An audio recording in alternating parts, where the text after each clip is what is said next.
May bahagi ng Poland at Russia na halos ayaw daanan ng mga tao kahit 10 oras ng hapon. Mga maliliit na lansangan na animoy laging nababalutan ng usok at mahahabang anino. Mula pa noong dekada 60, kinakatakutan doon ang alamat ng isang sasakyang itim na Volga. Makintab, bago, laging may malaitim na kurtina sa bintana at lumalabas tuwing hapon o sa gitna ng dilim.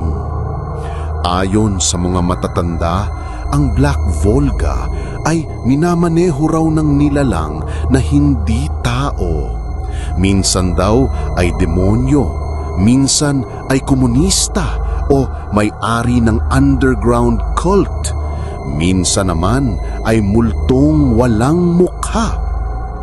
Sino mang batang mapadaan o mahuli nitong sasakyan, hindi na raw muling makikita pa. Sa bawat baryo may kwento ng kabataang biglang nawala na lang parang bula. Ang huling nakikita ay tumigil ang itim na kotse, bumukas ang bintana at may malamig na kamay na aabot mula sa loob. Isang taon sa Taglagas, 3 magkakaibigang sina Marek, Irena at Alex ay naglalakad pa uwi galing eskwelahan. Malakas ang hangin at nagmamadali sila dahil may naririnig silang ugong ng lumang makinarya mula sa kabilang kanto.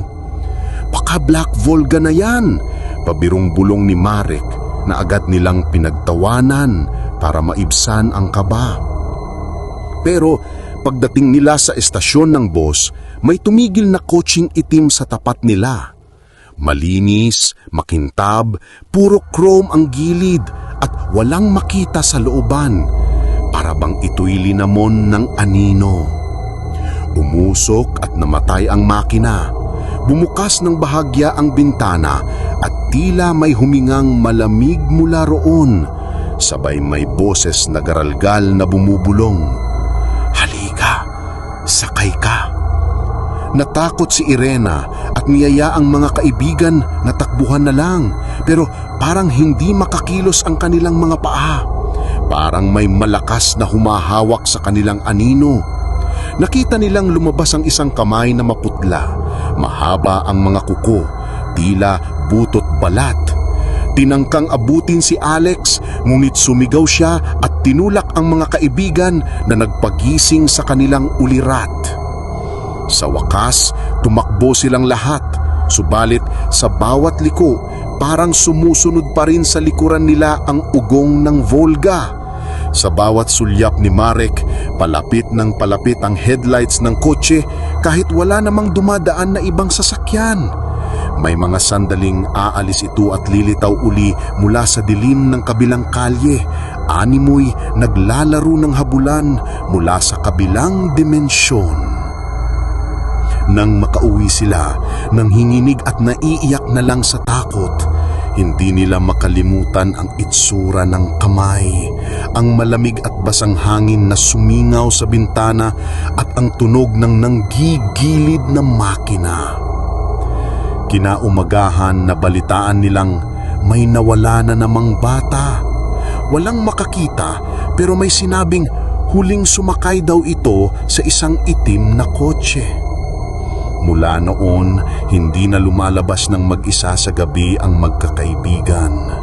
Sa bawat kulimlim na hapon, may naririnig silang ugong ng kotseng itim.